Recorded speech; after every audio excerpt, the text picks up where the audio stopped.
right, we are back with another production here of Unifier TV. We have another conservative impact special here. We have the legend here, Mr. Victor Avila. Man, this guy's a hero. You guys already know how I feel. I'm always promoting his content, his book, everything as often as I can on my Instagram, everywhere. But definitely a hero, man. You know, you need no introduction, but for the ones who don't know you, if you're able to give us a brief introduction, that would help a lot, so people could Of know course. more about your heroics and Well, I everything appreciate. that's going I on. was. Thank you. I always appreciate your kind words, and I do appreciate your support. You're one of my supporters for the last several years. That I've been doing all this and trying to protect our sovereignty, really, in our country from losing it. But like you said, people don't know. I back in my career in 2011, when I was a ICE Homeland Security Investigation Special Agent, my partner and I, Special Agent Jaime Zapata, and I were ambushed and in Mexico while serving in Mexico, and tragically, Agent Zapata lost his life in the line of duty. I was shot 3 times and survived by the grace of God. We were ambushed by Los Zetas cartel.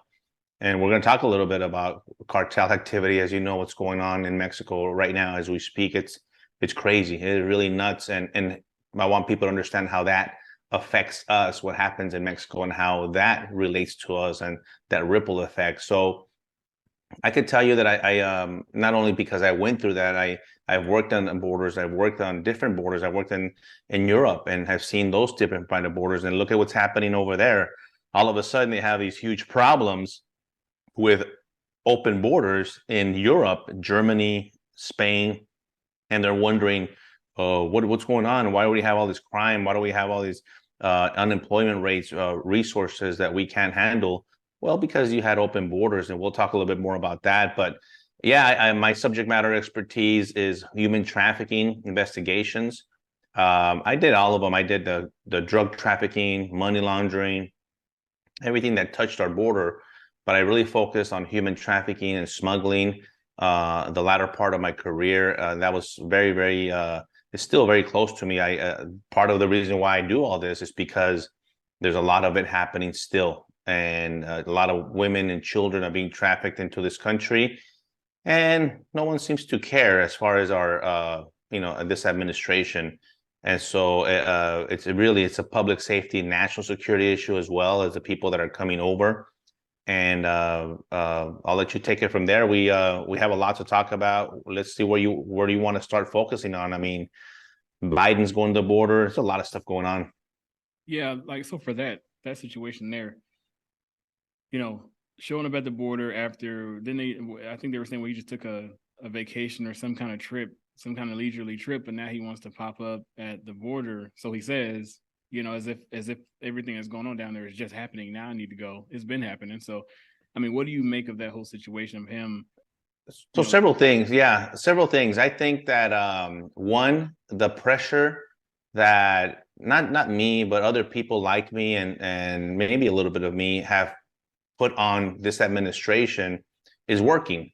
They're deniers of their own making. They're the reason why. And if you hear, it's very frustrating to hear the White House press person, I forget, Jan, whatever her name is, straight out lie to the American people every time, saying that the border is not closed, that Biden is doing all that he can, that the Republicans left a mess at the border, and that we've done it even worse. I mean, these are just flat out lies. And they're deniers of their own policy. So this is a good thing. We've been pressuring them, and not just the Republican side or the conservatives, but his own party, saying, listen, this is something that you can't ignore anymore. This is a disaster and beyond chaos at the border. So at least it's okay. It's gonna get him to go to El Paso, Texas, and big deal. But I have reservations about his actual border visit. It's not going to be like the ones that I do, where I actually go and see what's actually happening at the border and talk to illegal aliens and see and get firsthand good intel and information. I wish it was that type of trip. I don't think it's going to be that type of trip. He's going to Mexico City. He's going to meet with the president of Mexico, which another thing we'll talk a little bit more, because I think Mexico has a big impact. I talk a lot about Mexico, but it's basically a pit stop he's doing in El Paso. It's going to try to shut all of us up, saying, well, he's never visited the border. Well, yeah, he's visited the city on the border, and I'm born and raised in El Paso, Texas, and I can tell you could visit El Paso, Texas, and not go to the border. That's plain and simple. And I don't think he's going to go to a port of entry. He's not going to go to the wall. He's not going to show any of that. He will go to a controlled environment at a hangar or somewhere there in Fort Bliss or maybe nearby, and gather the Border Patrol agents and have put all the Border Patrol agents behind them, like if they support him, which they don't. Let me tell you, they don't. And it's not, and it really doesn't come down to politics. This is something that I want to make clear. It has nothing to do with left and right. This whole border security has to do with public safety, has to do with national security, has to do with human trafficking, has to do with fentanyl, has to do with meth, the cartels, that anyone, doesn't matter what side of the aisle you're at, want something to be done about, want it secured. And we don't want to be victims at the hands of the cartels. We don't be victims at illegal aliens in this country. And unfortunately, we just have too many of those. And I think that I think that's the approach here, is that, listen, this is a bipartisan issue. It's become very political. I go out and speak all over the country, Daryl, and I can't separate the politics from it. And I tell the groups, listen, you're going to get some politics out of it, but because it's like this, right? You can, it's ingrained. It's become very political, kind of like COVID. It's become very political, and it really isn't. It really is a issue where it's about our laws, it's about our Constitution, it's about our protection of our sovereignty. These are very big issues. It's not just the people coming in. It's not just the illegal immigration and the groups of thousands and all that. It goes really way beyond that. And what this country of the United States is now already experiencing all over the country, in the Northeast part, in the Pacific Northwest, in Miami, everywhere, every corner of this country is starting to feel the effects of the illegal immigration. And this has nothing to do with, oh, Victor, you don't want anybody to come to this country. Listen, it's not about that. This is about following our own laws and about law and order. I want people to come to this country legally. I'm all for legal immigration, and you don't hear anybody talk about legal immigration. You hear the left talk about legal and illegal immigration like if it's the same thing. Right. And they talk about asylum and refugees like if it's the same thing. An asylum seeker and a refugee has nothing to do with immigration law. It really doesn't. Those are different avenues of entering this country, and they're just getting them all in combined and making it a globalization of an open border. And just Mayorkas, just I think yesterday, day before yesterday, again said that the border was closed.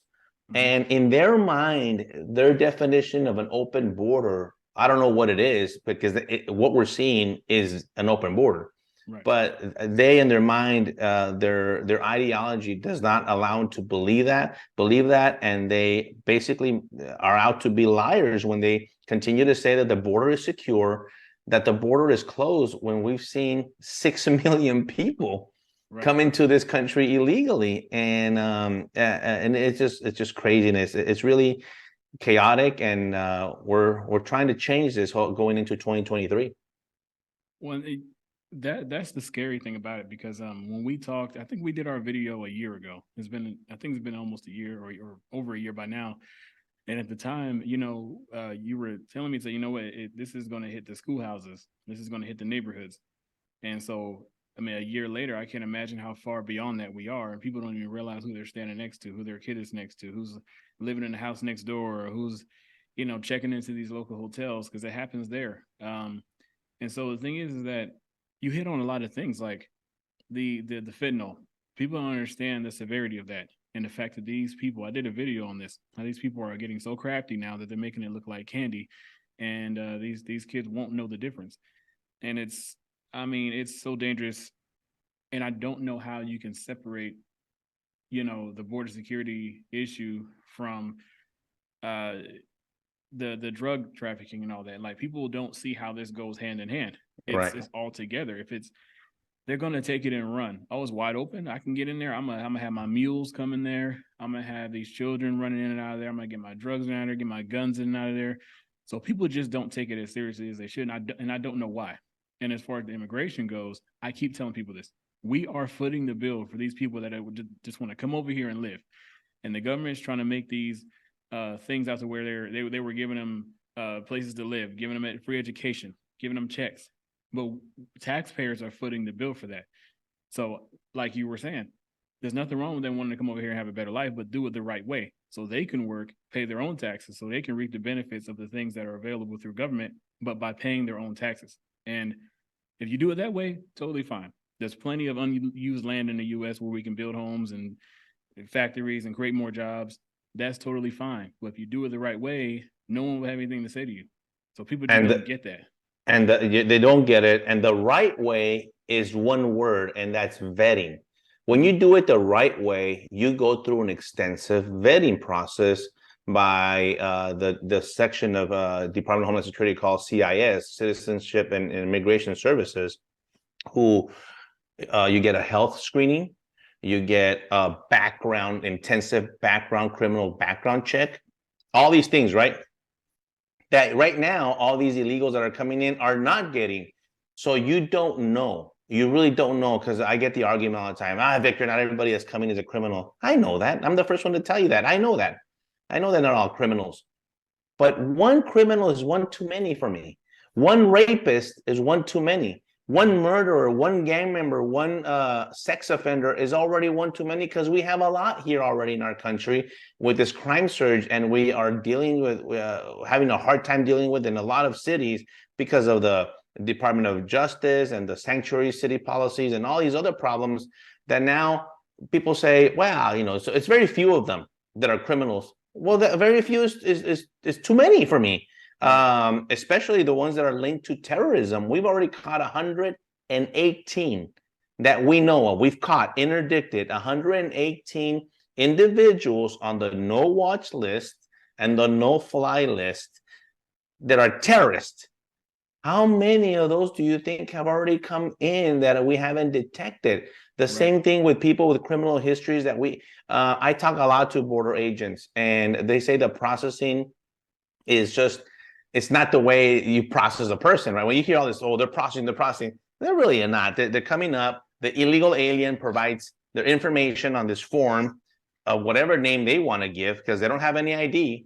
Jose Lopez, there you go, Jose Lopez, and I'm going to Miami, and they give this fictitious address, and there you go. Or I'm going to the shelter in New York. That's not even an address. And children that are going with people that are not their parents. I've flown with them there many times with children that are not their parents, taking them to all parts of the country, and you're wondering, wait a minute, what's going on with this child? Where is this child going to end up? Nobody cares. That guy's not his dad or mom with them. And you can imagine how frustrated I feel being on an airplane with them, thinking, first of all, the airlines are complicit. The Department of Homeland Security and TSA is complicit because they allow all these illegal aliens to board an airplane without any identification, something you and I can't do. Right. We can't do it. I tried, believe me. I tried, and I've challenged them, and I've told them.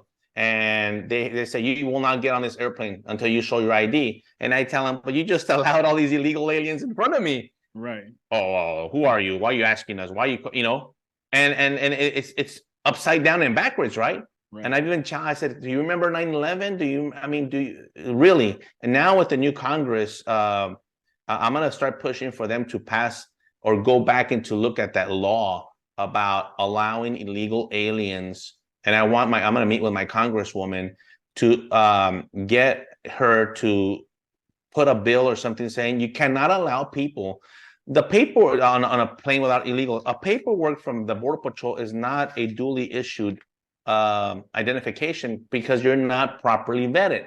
It's not an ID of anything. You know, it's a paper with a name that you gave, and nobody's checked it. The Border Patrol agents that I talked to tell me when we see something suspicious and we're processing this guy, we don't have the time. I need to get up, get on the phone, call Chicago, wherever it is that he said he's going, or make contacts with the consulate in whatever country he's coming from. Real vetting type of work. I've done that in my career. I've vetted people, and it takes a long time. It doesn't take an hour. Right. It might take several days to hear back and get and believe me, you can vet people, and I have vetted people, and you'll find out a lot about them. Not in 20 minutes, not in 15 minutes while you're in front of you, they're typing, get them out. And some of these are not border agents, by the way. Most of the Border Patrol agents, a lot of the processing, they have these new people called processing agents. They were just hired specifically to process the illegal aliens and basically putting them in the system. And then they give them a phone. They go to wherever they go. If they show up to the ICE office, guess what? They then take the phone away from them. And then they send the phone back to the border so they can use the phone again. And I'm like, well, what's the purpose? The purpose of the phone was to keep in touch with them and the GPS and all that. No, they're using they're recycling the same phones over and over. So now you don't have no idea where that other person is at, whether they're going to follow up on a court hearing. And it is a messed up system. My goodness. So as we spoke about this last time about this well-oiled machine. I mean, they have this all worked out, top to bottom, to work out in their favor, and it's actually on a scary level because it's bad enough there's such an organized practice and however you want to categorize them. They're very organized, but then we have our own government a part of it now. That's completely more scary than anything. It's 100% deliberate. It's 100% the doing of the Democrats' policies. They undid the prior policies. And you know what? People say, well, they hate Trump. Yeah, okay. So out of spite, this is the crazy.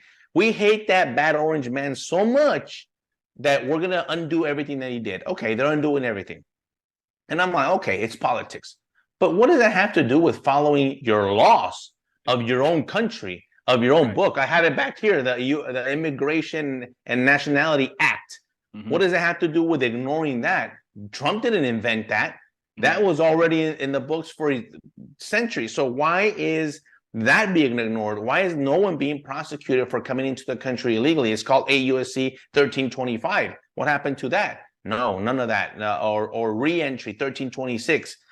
Smuggling. A lot of the state has picked up a lot of those cases to smuggle, but it's been it's really chaotic in the sense that it's opened up.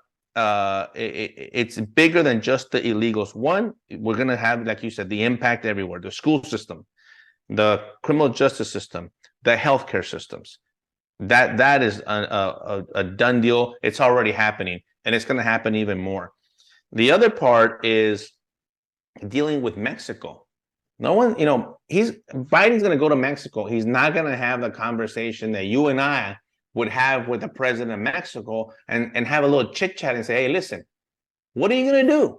Mm-hmm. What is Mexico going to do to help us help you type of, right? Like, you need to stop it. It's not an ocean next to us. They're a sovereign country too, and they're proud of their sovereignty. Right. Well, why aren't you doing anything to secure all the illegal aliens that are also present in Mexico? We got people from 150 different countries in Mexico. They're illegally present, and I don't see Mexico deporting anybody. They're extorting them, robbing them, cheating them, raping them, killing them, beating them up, you name it. They're doing that, but they're not deporting them. They're not following their own immigration law, and I want to know why. And I want to know why the United States of America hasn't put the pressure on Mexico to say, you need to do your part down there. You need to start securing your southern border and start sending these people back. That's real change, right? Mm-hmm. And I'm going to be pushing that a lot this year. I'm going to be meeting with a lot of the our senators, staff, and others that we need to. If it's not going to be the president, anybody could go meet with the president of Mexico. Well, let's go meet with them. Let's have all these other people go meet with them and say, put the pressure and say, what are you going to do? Maybe even the state of Texas, maybe our own governor should meet over there and say, listen, We got to change this because this is not sustainable. The other way you could see this is because of the open border, Daryl, we have death at the border, over 1,800 deaths. I mentioned the rapes, the drownings, all that happens because the people are invited to come over. And let me tell you, a lot of people that are coming over are kind of well-to-do in their country. They're okay, but they heard, hey, it's open to come into the United States. You know what? I would do the same thing. Why not? So these Venezuelans that are coming, that by the way, have not lived in Venezuela for years. They actually have been granted asylum in Colombia, Chile, Peru, and other Ecuador surrounding areas.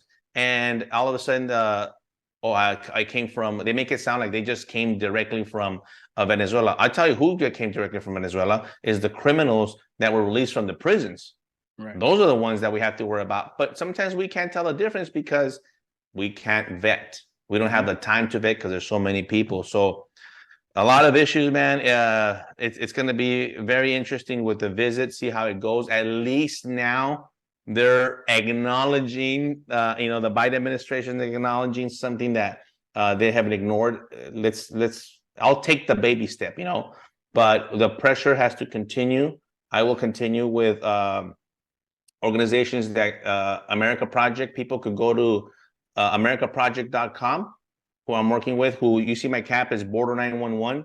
We are board because that's what it is. It's an emergency. The border is an emergency, and we're going to be doing a lot of town halls and speaking events. You go to border911.com and you will get a lot of information where I'm going to be teaming up with Tom Homan and speaking around the country. We have filed a lawsuit against the Biden administration where we have to sue the government to compel them to do their job. How crazy is this? We live in a world where we have to sue our own government so they could please follow the rule of law. And I'm also joining other organizations like Defend the Border. I'm looking forward to a trip to Israel to see their security and their wall and how that works.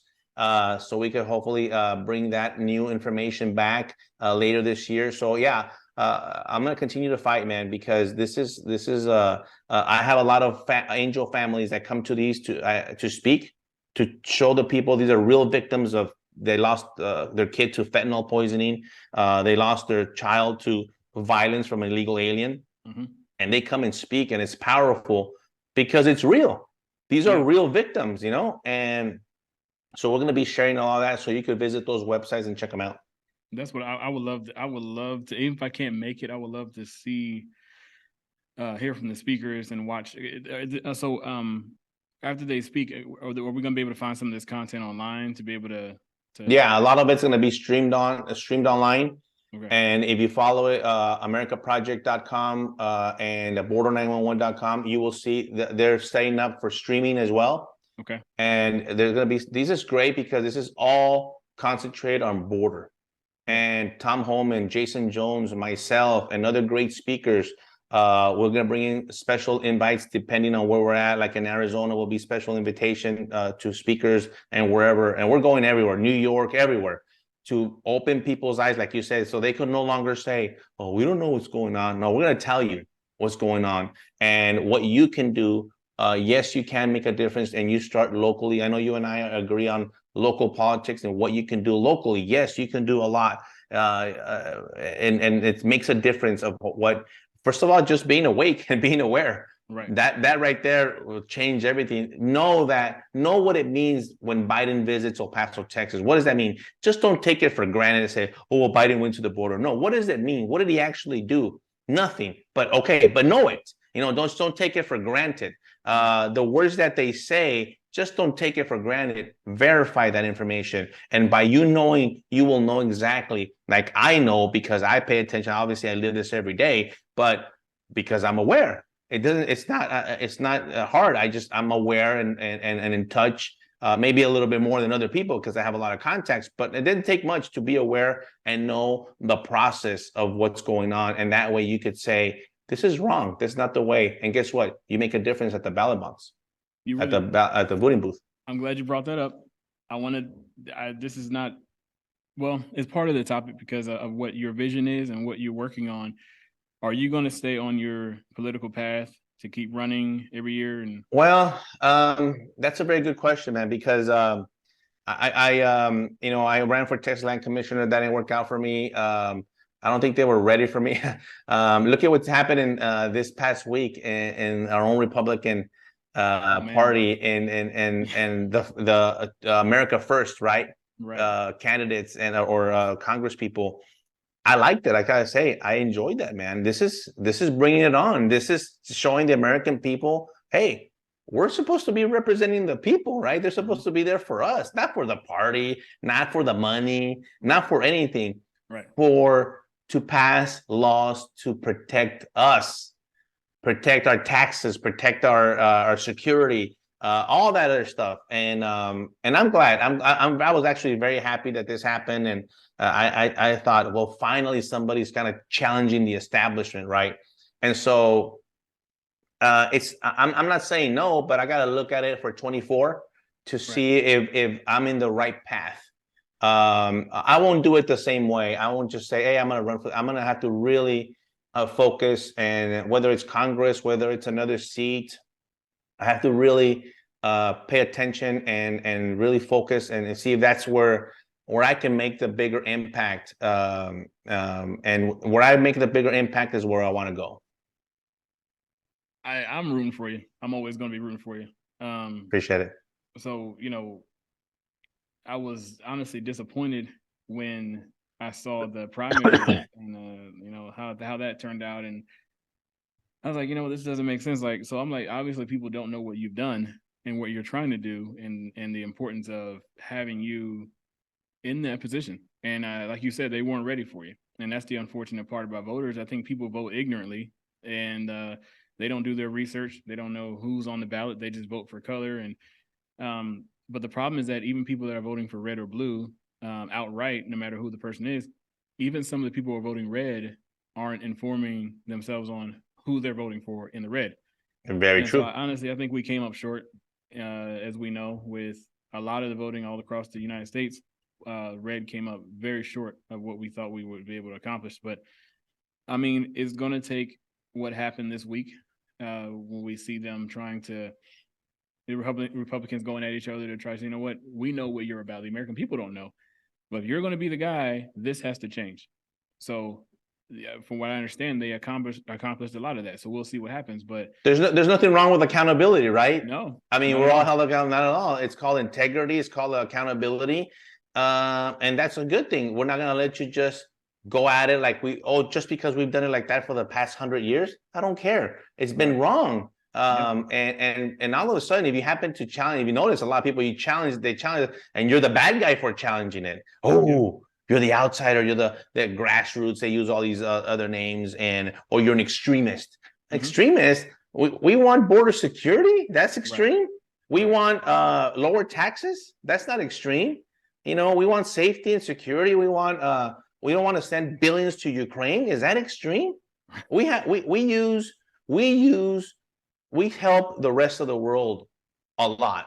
And the United States is one of the most giving persons. I'm a compassionate person myself. I want to continue to do that, but I always want to put America first. Right. We can't secure our border. Why do we give? And then it's not Ukraine. We give billions of dollars to Jordan border, to all these other borders around the world, but not ours. Remember years back when Trump was fighting for $5 billion for the wall? Remember that? It makes it look like a joke now. I remember going on Tucker Carlson talking about that, and it seems like a joke that we were fighting for $5 billion, which is peanuts compared to the $1.6 trillion omnibus that they just passed. And I'm like, and you see the millions and billions of dollars going to these projects that have nothing to do with the border. Oh, but the money that is going to the border, you can't use it for border security. You better use it to process, to help the people more. They just built a brand new facility in El Paso, by the way. Another one. And you know what? Wow. Right now, I have people in El Paso calling me. They're cleaning it up. The downtown El Paso was unrecognizable. My parents still live there. Was unrecognizable and becoming unsafe. El Paso has always been in the top 3 most safest cities in the country. over with a population of over 500,000. It's close to 1 million people there. And it's despite of where it's at on the border, it's always one of the safest cities.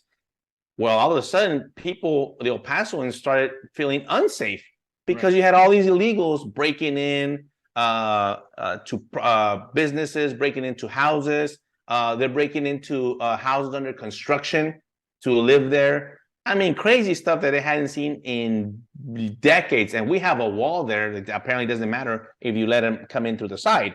Right. But despite all that with El Paso, guess what? They're cleaning it up right now. Hurry up, because Biden's coming and there's no way we could show any of this. And again, lying to the American people. Why don't they? I mean, we have all the footage. All you have to do is go online and see all the footage from Irene Armendariz Jackson, my friend Anthony Agüero, all these people that have shown video of it looks like a Skid Row in downtown El Paso, and they're not going to show any of that. They're not going to show any of that to Biden because, oh, no, nothing happened here. It's clean.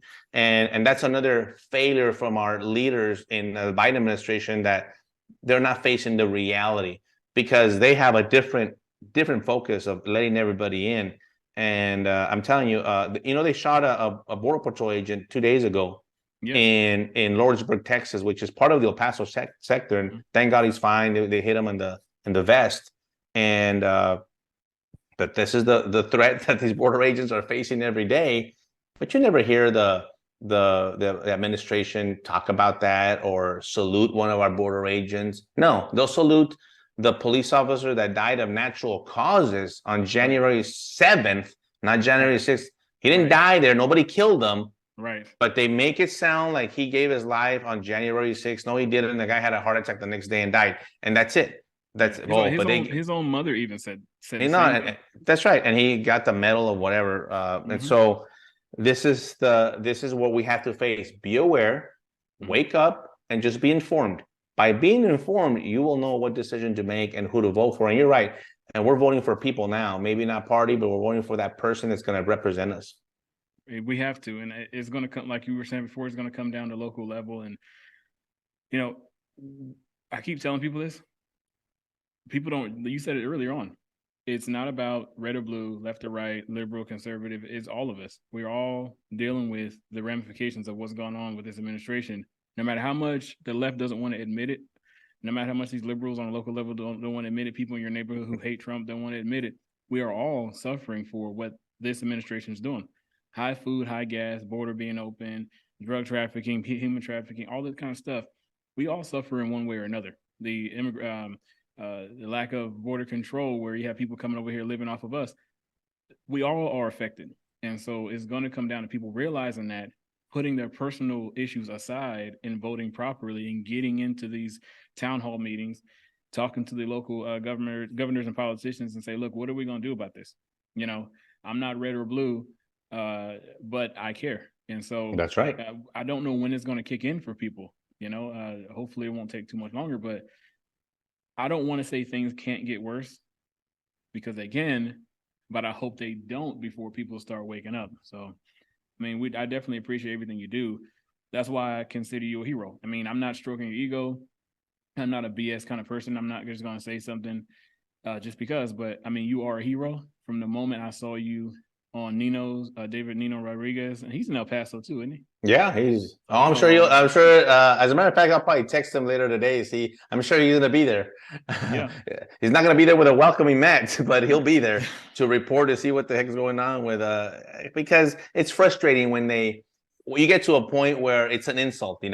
Right. The Biden administration is insulting. He's insulting the border agents. He's insulting people that know what's going on, and it's like a slap in the face when you ignore and say something different than what's actually happening, right, and lie about it. And that's an insult to our country. Really, basically, that's what it is. And so, I'll text Nino and say where he's going to be at tomorrow. He doesn't know me. I never met him, but just give him a hi for me. Let him know, hey, look, I'm rooting for him. I love his content. He's really stepped up a long way since he started doing YouTube videos, and he's really put a lot of passion into it. So, you guys are really just on the front lines, really combating this. It's not easy. It can be dangerous. It's scary, but we need people like you guys to continue to be bold and embolden people like me. because you have encouraged me to. Well, I thank you. I thank you for you. I mean, you've kept up with your show. You kept up with your content. I follow you as well. Thank you for doing all that, because we need more people to put it out there. We need more of the truth to be spread out there. You know, we're not saying anything outrageous here. We're just saying the truth. Right. And sometimes the truth is outrageous, and that's why the left hates the truth, because the truth will set all of us free, and they don't want us to be free. They want us under their control, and that's why they hate the truth. And I love the truth. I love being to tell people this is the way it is. I call out the politicians on both sides. This is what they're doing and not doing. And because to me, it is personal. To me, I lost my partner. To me, I almost lost my life. I know the countries and how it work in Mexico, and the corruption, and I've been there and done that. And I you know, to me, it is personal that we're losing this allure of our country, where, hey, America, I'm proud of being an American. You and I are very proud, but there's a lot of people that are not. There are a lot of people that are coming to this country that don't want to be Americans. They want all the fruits and that this country gives them, but they don't really want to be an American. They still want to be Ecuadorian. They still want to be Haitian. They still want to be Cuban in this country. And you can't have it both ways. I'm not saying to ignore your heritage. I don't ignore mine as a Mexican descent. I love my heritage. I am compassionate. I do want people to come to this country, but I want them to come legally. And because some people always say all the time, well, Victor, you know, why are you against all these people? I'm not even against my own heritage. I love my heritage, but you got to be understand to know the difference of being America first, because guess what? Mexicans are Mexican first. Russians are Russian first. Ukrainians are Ukrainian first. And why can they be first in their country, but the United States cannot? And that's where the left comes in and will destroy you and call you all these names. You're a racist. You're this. You're all the phobics and all that stuff. And that's, I think, where people need to understand, when they wake up and they start learning what's happening and what your elected officials are actually doing, and paying attention to how they vote, because they might, you think, oh, I voted for him because this and this, and then you start saying, wait a minute, you voted for the January 6th committee, you voted for this, you voted for all the stuff that I'm against. The reason I voted for you into office is I thought you were with me. So who are you with? Are you with the party? Who are you with? And so I'm big on accountability. We're talking about that. I'm big on accountability. I'm big on integrity. We'll continue to tell the truth. Thank you always for your kind words and for following. We'll continue to put that content out there. You'll see some good stuff. These events, we're doing big speaking events and then smaller town halls around the country, because I brought this up to the America Project. I said, a lot of times it's not just us going and speaking. How about we go and hear from the people? Right. I want them to hear, because it tells you a lot. Let the community speak. And when you let the community speak, you then learn, okay, they have no idea what's going on. So now we know what we can approach. Or they know this, or they know that, or they completely think it's something else. And so we hear directly from them the issues that they face, the problems that they face. I'm telling you, they're having issues with schools, big time. They're having issues with in El Paso, by the way. If you wanted to go to the ER at the University Medical Center, it's full. They're servicing the illegals first. The homeless in El Paso have taken over the homeless shelters. I'm sorry, the illegals in El Paso have taken over the homeless shelters, and the U.S. American homeless have been kicked out. But you don't hear that anywhere. Biden's not going to get down to that and somebody to tell him that. That's a real story where, wait a minute, why are people from 150 different countries coming here and putting them in our shelters for our own homeless? We have a big homeless problem all over the country, but you're putting them. No. It's time to put America first, man. And we have a lot of problems to fix from the inside, and I'm hoping to do that. Thank you so much, Daryl. I appreciate it for for having me again, and keep me posted, brother, on whatever you're doing. You know that I'll send you, and you get to see what I'm doing. And thanks for having me on again. No, I definitely appreciate it. I was stuck on that last part you dropped in there. You said that they're kicking American homeless people out. I mean, real quick though, I one quick question on that. Is there like some kind of kickback that they're getting for servicing these illegals rather than Americans? It's all about the money. It's these NGOs.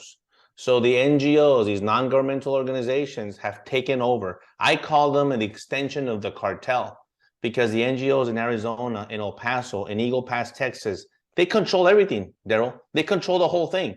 They're controlling the whole movement of the people. They're like the aiders and the betters and the smugglers. They're the ones that arrange the illegal aliens to get on a bus, on an airplane, get them the money, get them the clothing, get them into a shelter, get them into the homeless. Why? Because they're getting paid, and they're getting reimbursed by our own government, the State Department, whoever it is. UN has a big part of it too. But they won't get paid money if an American goes in there. They only get paid if it's illegal. I saw it firsthand. I think it was earlier this year, and maybe even 2022, maybe even 21, in McAllen, Texas. It was pouring rain. It was very cold. It was a weird day out there in McAllen, Texas, where Catholic Charities was, and there was 4 homeless, American homeless, I was with outside. One of them was a veteran, and they were trying to get into Catholic Charities. Catholic Charities is one of the biggest NGOs allowing illegals in, right? They were trying at least to get in and get out of the rain, at least for that one night. They were denied entry by Catholic Charities. They're supposed to be a charitable Catholic organization.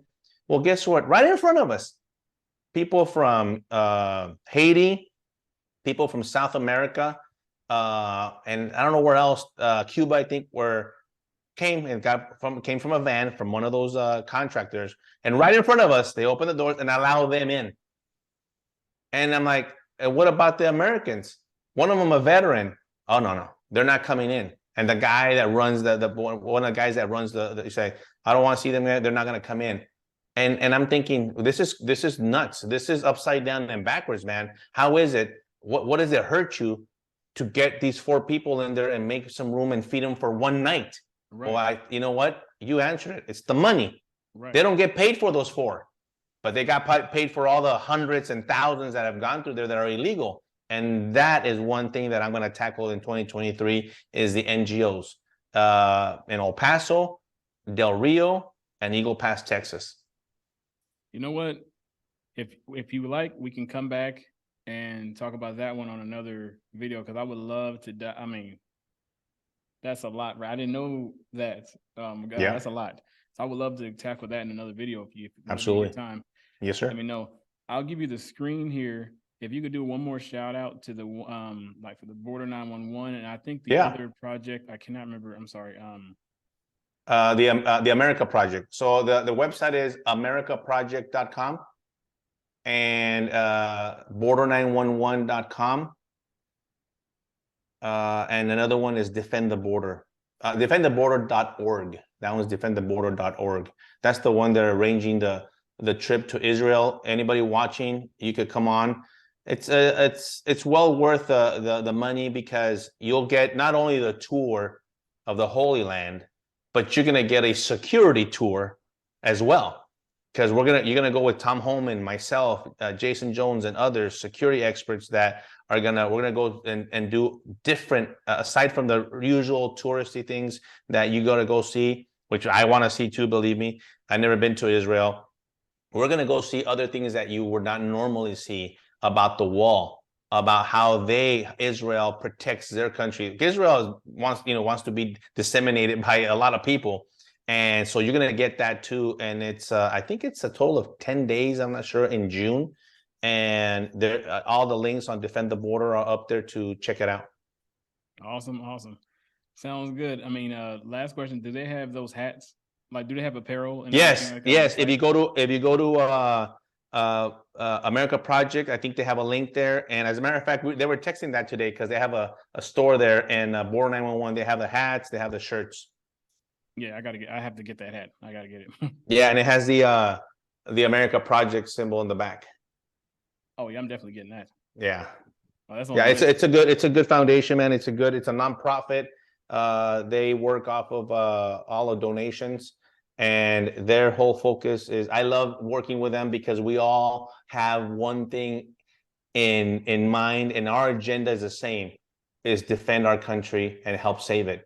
And we all come from these different they also do election integrity and other things with General Flynn and all other stuff. But right now they're like, this turned into a border thing, because they know how big that is. The implications of the border, I want people to understand, is a lot bigger than just the illegal immigrations. It's a lot bigger, and it has to be dealt with. And they're putting all the resources in it. I'm looking forward to everything. I'm looking forward to our next video, everything you're working on. But yeah, man, I really do appreciate you giving me your time. God bless you truly, man. I gotta keep saying this, but one day we're actually gonna meet. Every time you invite me out, I know, man. something going on. It's been a I'm right here, man. tumultuous. The Metroplex. We gotta get together. Got to. It's been a tumultuous couple of years. Trust me. Oh my goodness. But yeah, everything's coming full circle. But yeah, we will meet. But thank you so much for your time, man. Thank you, Dale. Thanks a lot, man.